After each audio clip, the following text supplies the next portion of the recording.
Buenas tardes a todos nuestros amigos y hermanos que nos acompañan en esta transmisión de la Palabra de Dios. Nos da mucho gusto que vuelvan a acompañarnos. Sean todos bienvenidos y damos también una cariñosa bienvenida y felicitación a todos los papás.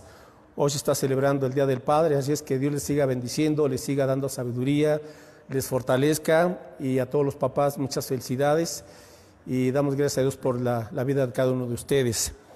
Y también permítanme recordarles que tenemos una tarea pendiente.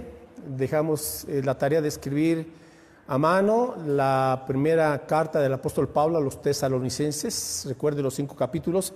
Todavía tenemos esta semana, así es que si usted no ha terminado, póngase al corriente, y tenemos estos días para poder finalizar esta escritura. Y ha sido de gran bendición no solo leer la Biblia, sino escribirla también, porque sin duda alguna cuando lo estamos haciendo, Dios nos está hablando a través de su palabra. Así es que esta es una buena forma también de meditar, de orar y de retener la escritura, que es una bendición para nosotros. Bueno, vamos a orar y daremos inicio entonces al mensaje en esta tarde. Padre, te bendecimos, damos muchas gracias por tu bondad, por todas los beneficios, las bendiciones que has derramado para con cada uno de nosotros. Disponemos, Señor, nuestro corazón, nuestra vida para atender tu palabra, para entenderla, para creerla y vivirla también, Señor. Gracias, Cristo, porque tú vives, venciste la muerte y ahora vives en nuestro corazón como Señor y como Rey soberano. Gracias por ello, y oramos, Señor, que nos des el entendimiento en esta tarde, un corazón limpio, perdona toda ofensa, por favor, y que podamos vivir vidas que te agradan, Señor, en todo momento. Bendice la exposición de tu palabra. Te lo rogamos en el nombre de Jesús, nuestro Señor y Salvador. Amén.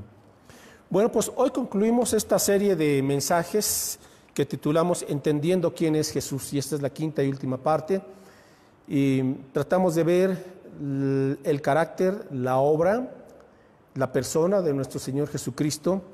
Y hoy finalizamos con este mensaje titulado El poder de la resurrección de Jesús, y nos enfocamos en el Evangelio de Juan. Y hoy vamos a ver este capítulo 20, por favor, en donde se menciona precisamente la resurrección de Jesús. El domingo pasado nos enfocamos en su muerte, en su sacrificio, y en cómo la obra de Cristo fue una obra perfecta, en su obediencia siempre a la voluntad del Padre, y también en su obediencia y en su muerte y muerte de cruz. Y hoy vamos a enfocarnos en la resurrección, porque el Evangelio de Cristo es que Cristo vino a morir por nosotros, fue sepultado y resucitó al tercer día con poder, y Él vive el día de hoy para gobernar nuestras vidas, para salvarnos. Entonces, vamos a ver el poder de la resurrección de Jesús. Y en Juan 20, busque por favor el verso 1 en adelante, y le voy a pedir que me siga ahí en su Biblia, en esta lectura. Voy a leer solamente los primeros 10 versículos para entender bien el contexto. Juan 21 dice: el primer día de la semana, María Magdalena fue de mañana, siendo aún oscuro, al sepulcro, y vio quitada la piedra del sepulcro. Entonces corrió y fue a Simón Pedro y al otro discípulo, aquel al que amaba Jesús, y les dijo: se han llevado del sepulcro al Señor y no sabemos dónde le han puesto. Y salieron Pedro y el otro discípulo y fueron al sepulcro. Corrían los dos juntos, pero el otro discípulo corrió más aprisa que Pedro y llegó primero al sepulcro. Y bajándose a mirar, vio los lienzos puestos allí, pero no entró. Luego llegó Simón Pedro tras él y entró en el sepulcro y vio los lienzos puestos allí, y el sudario que había estado sobre la cabeza de Jesús, no puesto con los lienzos, sino enrollado en un lugar aparte. Entonces entró también el otro discípulo, que había venido primero al sepulcro, y vio y creyó, porque aún no habían entendido la Escritura, que era necesario que Él resucitase de los muertos. Y volvieron los discípulos a los suyos. Observa lo que dice el verso 9, de que era necesario que Jesús resucitase de los muertos. Bueno, ¿por qué era necesario que Jesús resucitase? ¿Por qué no era suficiente su muerte en la cruz del Calvario, aunque fue un sacrificio perfecto? Bueno, Vamos a ver algunas razones, aparte de su Biblia, y vamos a ir buscando algunos textos para darnos respuesta por qué era necesaria la resurrección de Jesús y qué hubiera sucedido si Él no hubiera resucitado. Bueno, en la carta de Pablo a los Romanos, por favor, Romanos capítulo 1, vamos a entender entonces por qué era necesaria la resurrección de nuestro Señor Jesucristo. Romanos 1:4 dice así, que fue declarado Hijo de Dios con poder, según el Espíritu de Santidad, por la resurrección de entre los muertos. Entonces, en primer lugar, la resurrección de Jesús era necesaria porque así se estaba probando que Él era efectivamente el Hijo de Dios. Recordemos que durante la historia del pueblo judío habían venido una cantidad de falsos mesías, haciéndose pasar ellos por el Mesías prometido de parte de Dios, pero habían resultado falsos. Así es que la prueba inminente de que Jesús es el Hijo de Dios y era el enviado de parte del Padre fue su resurrección, un hecho único y este acontecimiento que vino a cambiar la historia y la vida de millones de personas. Entonces, número uno, la resurrección de Jesús prueba que Él es el Hijo de Dios, es decir, Dios encarnado, Dios hecho hombre, de tal manera que podemos confiar en un Cristo vivo. En segundo lugar, estamos ahí en Romanos. Busque el capítulo 4, por favor. Romanos 4 en los versos 24 y 25. Romanos 4, 24 dice así, sino también con respecto a nosotros, a quienes ha de ser contada, esto es, a los que creemos en el que levantó de los muertos a Jesús, Señor nuestro, el cual fue entregado por nuestras transgresiones y resucitado para nuestra justificación. En segundo lugar, la resurrección de Jesús es prueba y garantía que el Padre aceptó el sacrificio sustitutivo de Jesús en la cruz. Entonces, la resurrección nos está diciendo, en otras palabras, que Dios está diciendo, he aceptado la obra de Cristo en la cruz del Calvario, su muerte, y la salvación ha quedado completa. Recordamos la semana pasada esa extraordinaria frase, pero también una tremenda frase cuando Jesús estaba en la cruz, cuando Él dijo al final de su vida, consumado es. Es decir, la obra de la salvación quedó ya completa y por su resurrección fuimos justificados. Es decir, la resurrección de Jesús ha hecho posible que usted sea declarado inocente. Obviamente, cuando usted viene a Cristo en fe y en arrepentimiento, entonces Dios le declara a usted inocente, o sea, sin culpa, y también Dios le declara a usted como una persona justa, es decir, que ahora está en una relación correcta con Dios.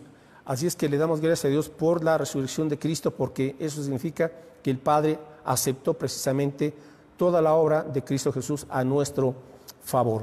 Bueno, en tercer lugar, vamos a ver ahora, por favor, en el Evangelio de Lucas, capítulo 24. ¿Por qué era necesaria la resurrección? Lucas, capítulo 24, en los versos del 4 al 6, dice aquí la Escritura, que aconteció que estando ellas perplejas por esto, y aquí se pararon junto a ellas dos varones con vestiduras resplandecientes, es decir, dos ángeles, y como tuvieron temor y bajaron el rostro a tierra, les dijeron, ¿por qué buscáis entre los muertos al que vive?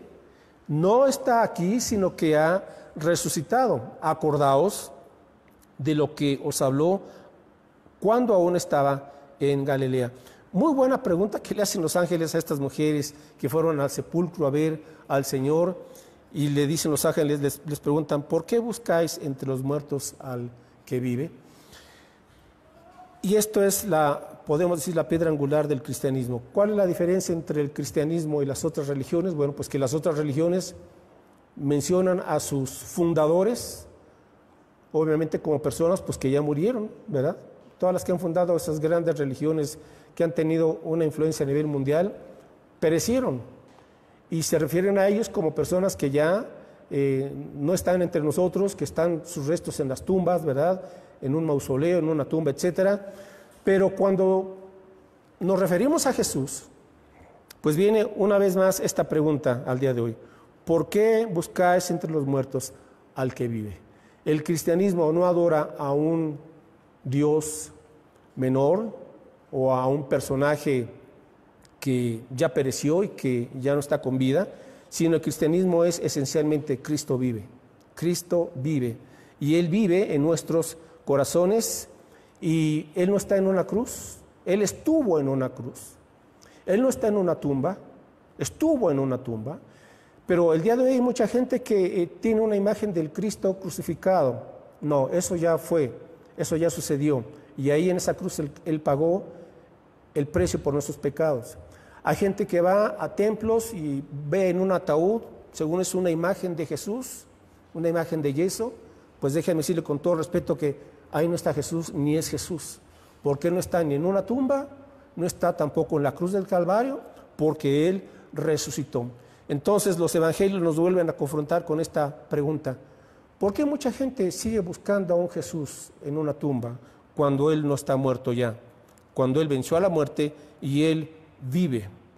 Y esta es como vamos a ver más adelante, es la clave entre llevar una religión muerta, una religión de historia, una religión de recuerdos pasados, a vivir una vida actual poderosa y gozosa y llena de la presencia del Cristo vivo. Cuando Cristo murió, Él fue sepultado y Él resucitó. Él, antes de resucitar, descendió a lo más profundo de la tierra, como dice la Escritura, al Hades o al Seol, donde es el lugar de los muertos. Y estando ahí Jesús, al descender, ya no descendió al Hades o al infierno para sufrir por nosotros. Recordemos que en la cruz del Calvario, cuando Él dijo, tengo sed, Él estaba en ese instante llevando nuestro infierno y padeciendo nuestro infierno. Todo el infierno y la condenación la llevó Cristo ahí en la cruz del Calvario. Recordamos que por eso hubo 3 horas de oscuridad, y fueron esas horas en donde efectivamente el Padre tuvo que abandonar al Hijo, porque el Hijo había asumido todo el pecado de nosotros. Y Dios, como un ser santo, justo y perfecto, no podía tener comunión con su Hijo por causa de nuestras maldades. Pero una vez que desciende Jesús a lo más profundo de la tierra, Él fue no a predicar o a evangelizar, Él fue a declarar su victoria solamente, como dice Pedro, a los espíritus encarcelados. Es decir, Jesús solamente bajó para decir, he vencido al pecado, he vencido la tumba, he vencido la muerte, he vencido al diablo, he vencido al mundo. Fue a proclamar solamente su triunfo y su victoria sobre todos los demonios y Satanás. Una vez que el Señor está muerto, dice la Escritura que al tercer día Él resucita. Él resucita y eso significa que Él está vivo. Entonces el cristianismo es una fe en un Dios vivo, no es una fe en una serie de reglas o de normas o de ritos o de regulaciones externas o de una moral externa, no. La vida cristiana es la vida de Cristo, el Cristo resucitado en nosotros. Busque por favor otro texto en 2 Corintios, capítulo 4, verso 14. 2 Corintios, capítulo 4, verso 14, en donde el apóstol Pablo aquí nos da otra enseñanza sobre la importancia de la resurrección de Jesús. Y dice así: sabiendo que el que resucitó al Señor Jesús, a nosotros también nos resucitará con Jesús y nos presentará juntamente con vosotros. Entonces, ¿por qué era necesaria la resurrección de Jesús? Porque eso nos da la garantía de que usted y yo un día vamos a resucitar, un día vamos a volver a la presencia de Dios. Y esa es nuestra esperanza y eso es lo que nos da paz a los creyentes. Todos tendremos que enfrentar la muerte tarde que temprano, a menos de que Cristo venga antes por su pueblo, pero ahí está.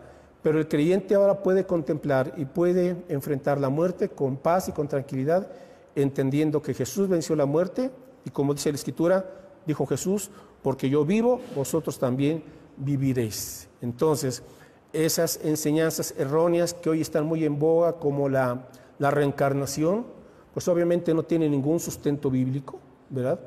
Porque dice la Escritura que está establecido que el hombre muera una vez y después de esto el juicio. Es decir, no estamos reencarnando en una y en otra vida. Esa es una mentira, esa es una doctrina inventada por los hombres y podría decir que por el mismo Satanás, pero la Biblia nos enseña que después de esta muerte o vamos a la presencia de Dios o tendremos que enfrentar el juicio de condenación por nuestra maldad.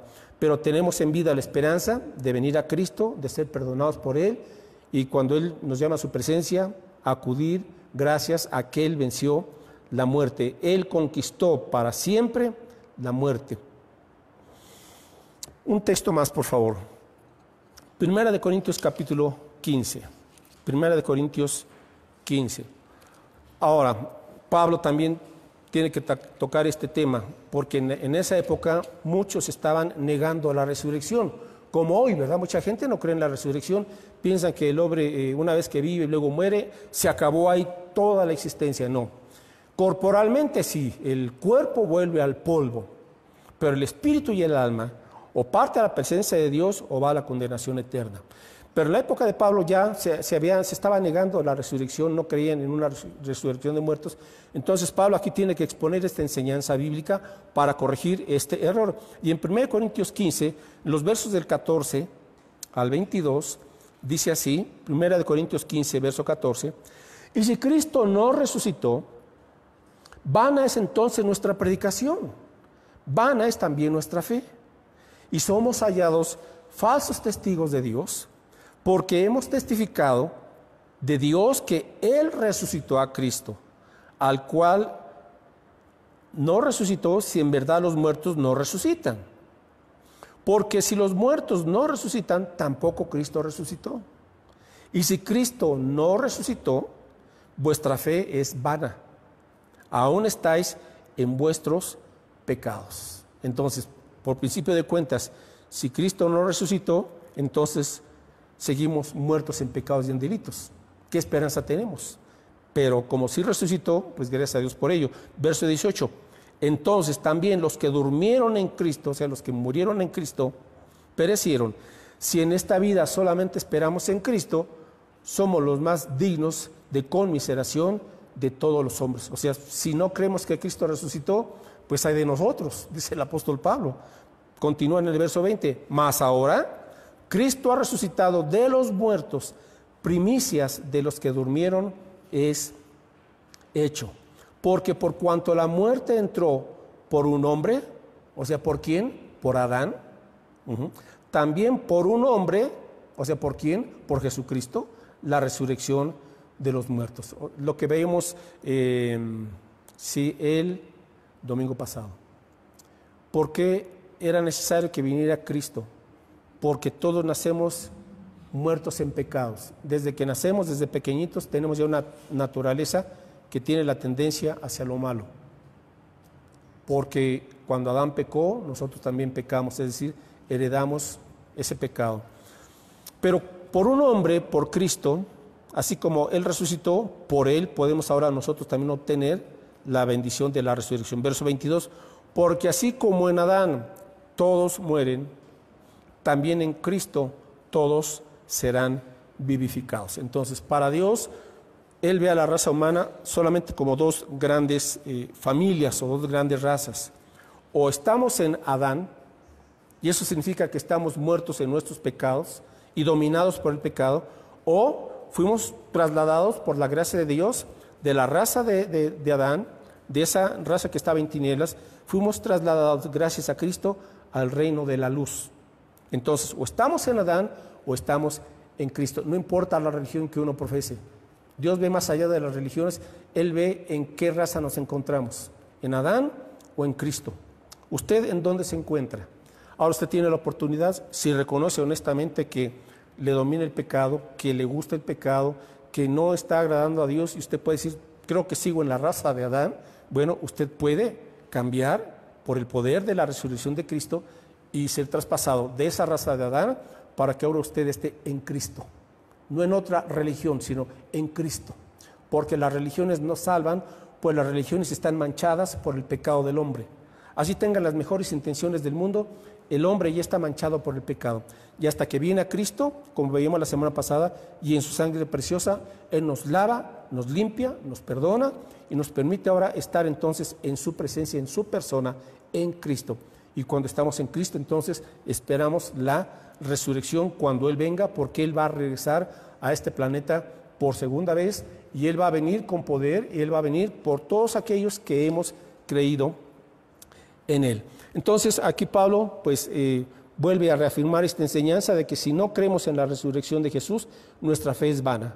Pero como sí resucitó, entonces tenemos una plena confianza y una plena esperanza en que creemos en un Cristo vivo. Ahora escuche bien, una persona que se dice salvador, un salvador muerto, no puede salvar a nadie, porque fue vencido por la muerte.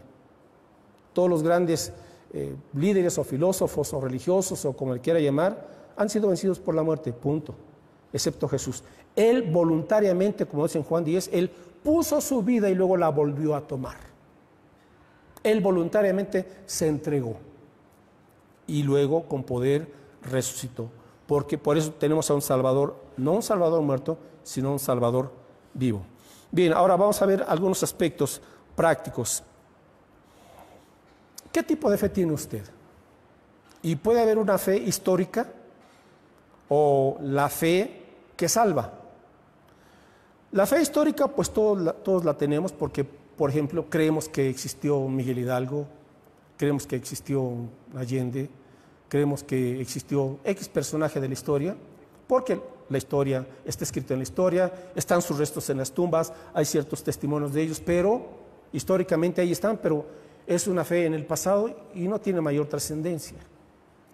Ahora, igualmente puede pasar con alguien que dice, pues sí, yo creo que Jesús vivió. Bueno, ¿fue un hecho histórico? Claro que sí. Pero si nada más yo puedo decir Jesús vive, bueno, eso es una fe histórica.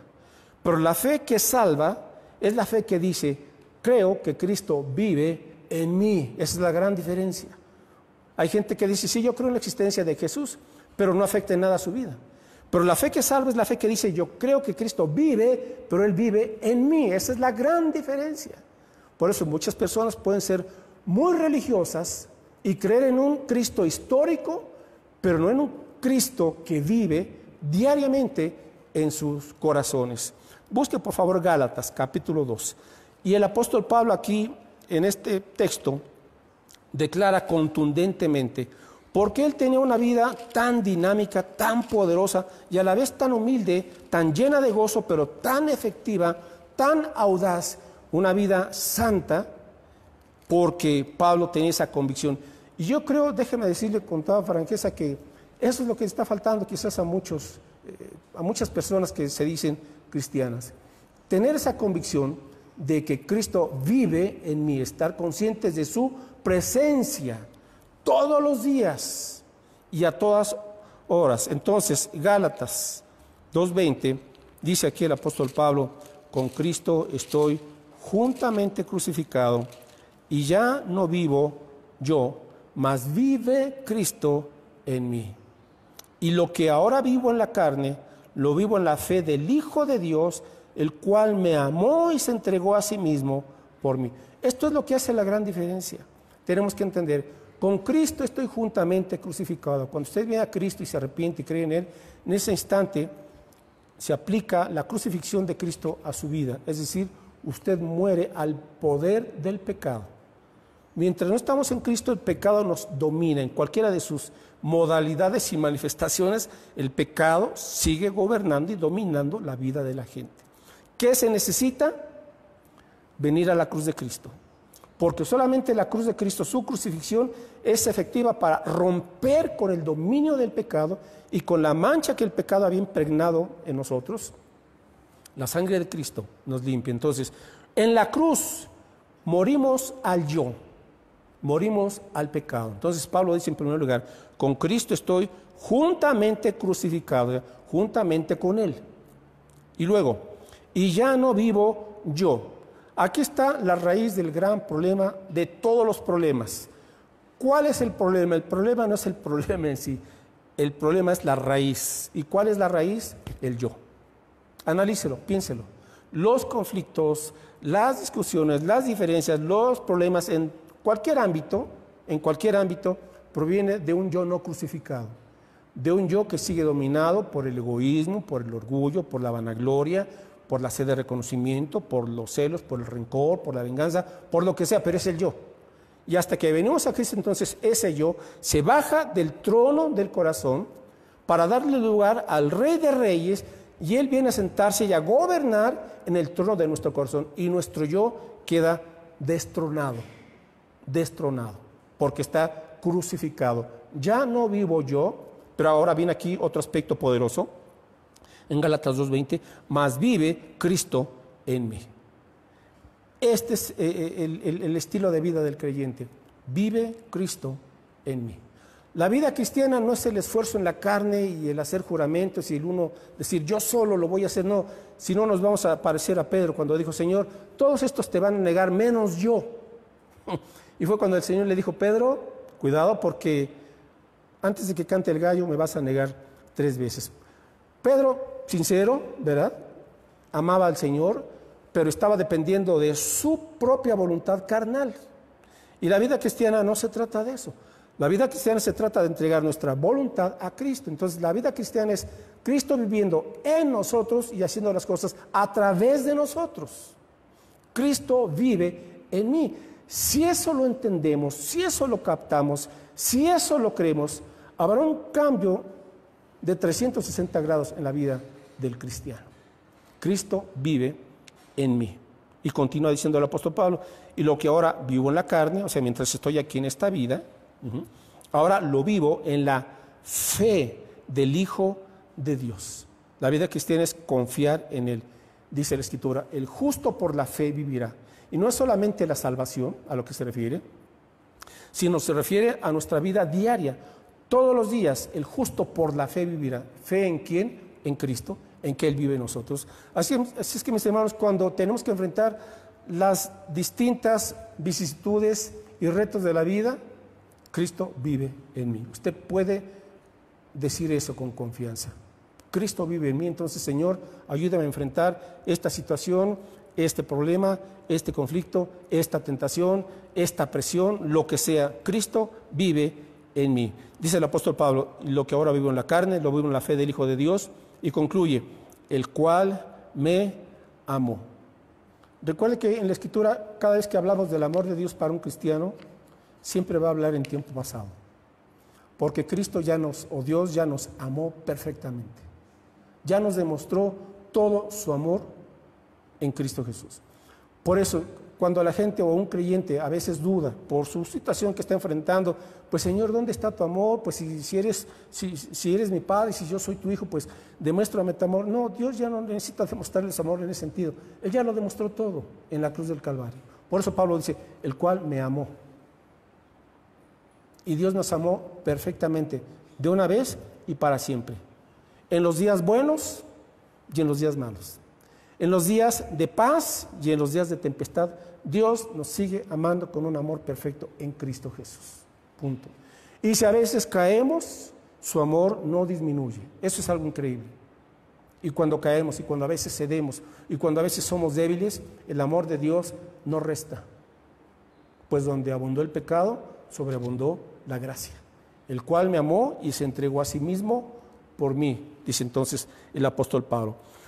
Ahora, esto aquí nos lleva a otro punto entonces. Los creyentes nos reunimos los domingos. Y esta es la razón. ¿Por qué nos reunimos? Bueno, obviamente aparte de para tener compañerismo, para orar, etcétera, la razón número 1 es para adorar a un Cristo resucitado. Adoramos a un Cristo que vive. Entonces, la reunión, el día del Señor, que es el domingo, es un día muy especial, muy importante. Y salvo ahorita, en estas semanas, por esta contingencia, ¿verdad?, que no nos hemos podido reunir los domingos para celebrar al Señor, bueno, lo hacemos a través de esta transmisión en su casa, pero cuando Dios nos permita regresar, el domingo es un día muy especial porque el pueblo de Dios adora al Cristo vivo y el pueblo de Dios es revitalizado. Porque a veces durante la semana, la verdad, perdemos el enfoque, nos desanimamos, a veces nos volvemos flojos o perezosos, a veces nos distraemos con muchas cosas que en sí no podemos decir que sean malas, pero nos están quitando tiempo, energía y aparte nuestra mirada de Jesús. Y viene el domingo y a veces venimos ahí como ya casi sin pila, ¿no? Bueno, el domingo es un día para también revitalizar nuestra fe y volvernos a enfocarnos y poner nuestra mirada en Jesús, el autor y consumador de la fe, lo que nos hace capaces para correr con paciencia la carrera que nos es propuesta y con victoria. Por eso el domingo es el día del Señor, es un día muy especial. Hemos dicho, quiero nada más decirlo de manera breve, ¿por qué no celebramos los creyentes el sábado? Bueno, porque el sábado es un día que Dios estableció para su pueblo judío, para los israelitas. Puede apartarlo o escribirlo, ahorita no lo vamos a leer. En Éxodo 20 del 8 al 11, Dios estableció el Shabbat o el sábado, el séptimo día, como un día de descanso para el pueblo hebreo. En Éxodo 31, del 13 al 17, vuelve a mencionar que es señal para el pueblo judío. Nosotros no somos judíos, somos la iglesia, somos el pueblo de Dios, por eso no adoramos en sábado, adoramos en domingo, porque Jesús resucitó el primer día de la semana, que es conocido como el día del Señor, y por eso celebramos la redención y la nueva creación que Cristo terminó. Ahora recuerde esto, Dios el Padre trabajó 6 días en la creación y luego descansó. Jesús, el Hijo, sufrió 6 horas en la cruz y luego descansó o murió. Y fue cuando Él dijo, consumado es. Así es que el sábado, sí, recuerda la creación antigua de los cielos y la tierra, pero el día domingo en Cristo se recuerda y se celebra la nueva creación. Si alguno está en Cristo, ¿qué dice la Biblia? Nueva creación o nueva criatura es, las cosas viejas pasaron y aquí todas son hechas nuevas. Y antes de finalizar, en Efesios 1, 18, ahora vamos a una aplicación muy práctica. Bueno, ¿y qué del poder de la resurrección? ¿Cuál es la importancia en la vida cotidiana del creyente? Efesios 1, 18, del 18 al 20, Pablo ora y menciona aquí este poder de lo alto. Efesios 1, 18, alumbrando los ojos de vuestro entendimiento. O sea, Pablo ora para que los ojos de la iglesia, de los creyentes, sean alumbrados, dice, para que sepáis cuál es la esperanza a que Él os ha llamado. ¿Y cuál es nuestra esperanza? Cristo en vosotros, la esperanza de gloria. Ok, seguimos. ¿Y cuáles las riquezas de la gloria de su herencia en los santos? Verso 19. ¿Y cuál la supereminente grandeza de su poder para con nosotros, los que creemos, según la operación del poder de su fuerza? Y aquí está verso 20. ¿Cuál es esta supereminente grandeza de su poder? Verso 20. La cual operó en Cristo resucitándole de los muertos y sentándole a su diestra en los lugares celestiales. La religión, los esfuerzos filosóficos, educacionales, psicológicos o lo que sea, todo se centra en lo que el hombre puede hacer, en sus recursos limitados. La vida en Cristo se centra no en mi poder, ni en mis esfuerzos, ni en mis recursos que son limitados, por los nuestros, sino se centra en el poder, como dice aquí el apóstol Pablo, en la supereminente grandeza de su poder. ¿Y cuál es esta supereminente grandeza de su poder? Es el poder de la resurrección. Es decir, ese poder que resucitó a Cristo de los muertos es un poder que está a nuestro alcance el día de hoy para vivir haciendo la voluntad del Padre. Sin este poder, que es el poder del Espíritu Santo o el poder de la resurrección, fracasamos en la vida cristiana miserablemente. Y entonces la vida cristiana se convierte en una carga, en una serie de rituales, en cosas externas, en poses, nada más, pero eso es lo que no quiere Dios. Y Él nos habilita con el poder de la resurrección de Jesús. ¿Para qué? Dice aquí, para que tengamos una esperanza viva, una esperanza viva. Sí, aquí estamos enfrentando y padeciendo situaciones difíciles, pero Dios nos dice, esto es breve, en comparación con la gloria que te espera y una gloria eterna, una felicidad eterna, como veíamos la semana pasada. En la presencia de Dios hay plenitud de gozo, delicias a su diestra para siempre, algo maravilloso. Así es que este poder nos da una esperanza para seguir con ánimo, a pesar de que a veces hay días oscuros, hay días difíciles. La esperanza es Cristo en nosotros y seguimos adelante porque Él nos lleva de triunfo en triunfo, de victoria en victoria. Luego, este poder es lo que nos resucita ya espiritualmente para una vida nueva. Romanos 6:4, por favor. Busquen Romanos 6:4. Romanos 6:4. Pablo habla de lo siguiente. Verso 4. Porque somos sepultados juntamente con Él, o sea, con Cristo, para muerte, por el bautismo. O sea, el bautismo es un cuadro o figura de la muerte, sepultura y resurrección de Cristo. Dice, a fin de que, como Cristo resucitó de los muertos por la gloria del Padre, así también nosotros andemos en vida nueva.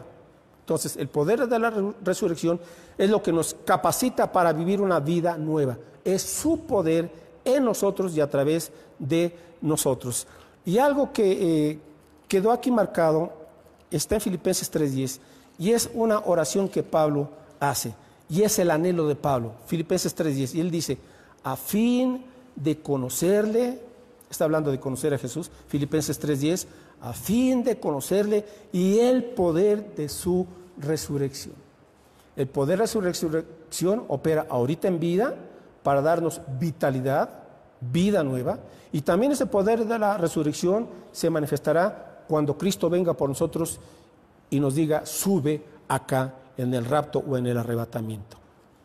Entonces Pablo dice, quiero conocer más íntimamente a Cristo, quiero conocer el poder de su resurrección y también la participación de sus padecimientos, llegando a ser semejante a Él en su muerte. Es decir, que el poder de su resurrección nos habilita para sacrificarnos también por la causa de Cristo, mis hermanos.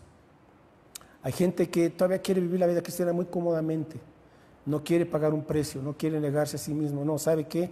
Es el poder de la resurrección lo que nos hace sacrificar esa comodidad para servir por la causa de Cristo y pagar el precio que sea necesario. Pero hoy tenemos un evangelio muy fácil, muy diluido, que se está predicando en las iglesias. Tú ven y recibe tu milagrito, y tú ven y recibe todas las bendiciones de Dios, y tú no hagas nada, tú solamente ahí, ¿verdad? Recibe y recibe y recibe, y eso no es el evangelio de Cristo. El evangelio de Cristo nos confronta con la necesidad de vivir para Cristo y de morir para Cristo, por el poder de su resurrección. Ese es el anhelo de Pablo, anhelo experimentar tu poder, Señor Jesucristo. Y finalmente, con eso concluyo, en Juan 20, donde comenzamos, hay una gran diferencia. Cuando Jesús fue llevado a la cruz, ¿qué pasó con sus discípulos? Todos corrieron, tenían temor, y los entendemos, no los criticamos, no los juzgamos, pero dejaron solo a su maestro, a su Salvador. Pedro, que había dicho que nunca le negaría, pues le negó 3 veces. ¿Por qué el Señor permitió esta última, podemos decir, esa última lección antes de Él morir en la cruz? Bueno, yo creo que el Señor lo permitió para enseñarles a sus discípulos lo vano que es depender de la carne. La carne nunca podrá satisfacer la voluntad de Dios. La carne, porque está mezclada con el yo. Entonces Jesús permitió esta lección para que ellos aprendieran a no depender nunca de la carne. Y sí, y aquí viene el gran cambio, cuando Jesús resucita, vamos a finalizar con esto, el gran cambio que produjo su resurrección, el Cristo vivo, el Cristo resucitado. Juan 20, 19. Dice aquí, después obviamente de la resurrección de Jesús, dice, cuando llegó la noche de aquel mismo día, el primero de la semana, estando las puertas cerradas en el lugar donde los discípulos estaban reunidos por miedo de los judíos, vino Jesús y puesto en medio les dijo, paz a vosotros. Y aquí comienza el cambio. Cuando el Cristo resucitado viene a nuestra vida, pasamos de la incertidumbre a la paz. Ellos estaban inciertos, habían escuchado de las mujeres, el Señor resucitó, y estaban ahí reunidos por miedo de los judíos. Y cuando Jesús traspasa la pared o las puertas, porque ya su cuerpo tenía un cuerpo diferente, ¿verdad? Lo primero que les dice es paz a ustedes. ¿Qué es lo primero que experimentamos cuando creemos en un Cristo vivo? Paz. Paz en medio de las tormentas, porque Él es soberano y Él está en control de todas las cosas. Paz. ¿Se da cuenta de la diferencia entonces entre el Cristo resucitado, en que creemos en un Cristo vivo, y Él nos dice paz en medio de esta pandemia? Paz a ustedes, tranquilos, tranquilos, confíen en mí. Continuamos, verso 20. Y cuando les hubo dicho esto, les mostró las manos y el costado, y los discípulos se regocijaron viendo al Señor. Ahora vamos al versículo 24, porque en esa ocasión no estaba Tomás, pero una semana después vuelve a aparecerse Jesús, y en Juan 20:24, ahora con Tomás, dice, pero Tomás, uno de los 12, llamado Dídimo, no estaba con ellos cuando Jesús vino. Y le dijeron, pues los otros discípulos, al Señor hemos visto. Él les dijo, si no viere sus manos la señal de los clavos, en sus manos la señal de los clavos, y metiere mi dedo en el lugar de los clavos, y metiere mi mano en su costado, no creeré. Vaya, qué interesante, ¿verdad? Tenemos aquí a un Tomás, discípulo que había estado día y noche con Jesús, y sin embargo ahora dice, pues yo no creo, si yo no meto mis dedos en su costado y en sus manos, yo no creo. Bueno, qué paciente es nuestro Señor, mis hermanos, porque a veces nosotros nos parecemos a Tomás, a Tomás el incrédulo. Bueno, verso 26, 8 días después, estaban otra vez sus discípulos dentro y con ellos Tomás.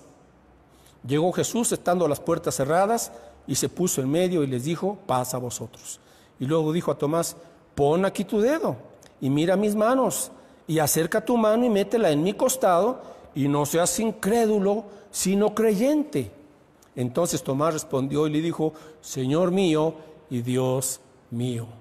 Y Jesús le dijo, porque me has visto, Tomás, creíste. Pero bienaventurados los que no vieron y creyeron. ¿Se da cuenta?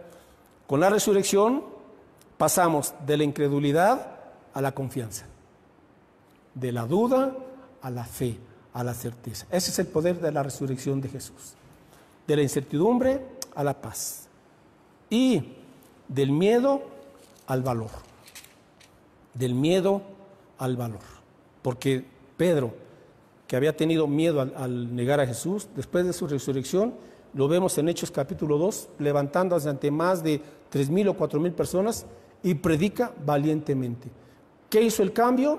El poder de la resurrección y el poder del Espíritu Santo que recibieron en esa ocasión. Quiero concluir preguntándole, ¿qué tipo de fe tiene usted? Sinceramente, ¿una fe histórica o una fe salvadora? Que usted puede decir, Cristo vive en mí y lo experimento día a día. Amén. Oramos. Padre, gracias te damos por esta enseñanza y esta realidad tan preciosa de la resurrección de Jesucristo, tu Hijo. A través de esta realidad de la resurrección, Señor, tú has garantizado y has aprobado que efectivamente Jesús es el Hijo de Dios y que en su obediencia y en su sacrificio en la cruz, tú lo aceptaste completamente y a través de ello nos has perdonado, reconciliado contigo y dado la vida eterna. Muchas gracias te damos, Jesús, porque eres el conquistador de la muerte, del pecado, de la tumba, de los demonios, de Satanás y de este mundo. Tú eres el vencedor de vencedores, el más que vencedor, Jesús. Tú has prometido que por cuanto tú vives, nosotros también viviremos. Y Señor, permítenos experimentar esta realidad. Con Cristo estoy juntamente crucificado y ya no vivo yo, mas vive Cristo en mí. Tú vives, Señor Jesús. Ayúdanos a experimentar esta poderosa realidad en todas partes, a cada hora, para gozarnos en tu presencia, para adorarte, para bendecirte, para obedecer tu palabra y confiar en ti. Gracias, Jesús, porque tú eres nuestra esperanza viva, porque en este mundo esto es temporal, Señor. Esto solamente tiene un tiempo límite, pero la gloria que nos espera contigo es una gloria maravillosa, Señor. Gozo perfecto, amor perfecto delante de tu presencia, santidad perfecta. Gozaremos de ti, Señor, y de tu voluntad perfecta por toda una eternidad. Delicias a tu diestra para siempre. Gracias, Jesús, porque ya nos has amado con un amor perfecto, completo. Y gracias, Señor, te damos, porque si no negaste, si no rehusaste entregar a Jesucristo por nosotros, ¿cómo no nos darás con Él juntamente todas las cosas? Gracias por esa confianza. Te bendecimos hoy y siempre, mi Señor, y que tu pueblo nos levantemos con audacia, con poder de lo alto, para mostrar con la vida tu evangelio y para compartir con nuestras palabras tu evangelio. Gracias te damos por ello, Señor, en el nombre precioso de Jesús, aquel que derramó hasta la última gota de sangre en la cruz para salvarnos y perdonarnos, y que fue levantado de los muertos, el resucitado, en cuyo nombre te alabamos y te bendecimos hoy y siempre. Amén y amén. Amén. Dios les bendiga, hermanos.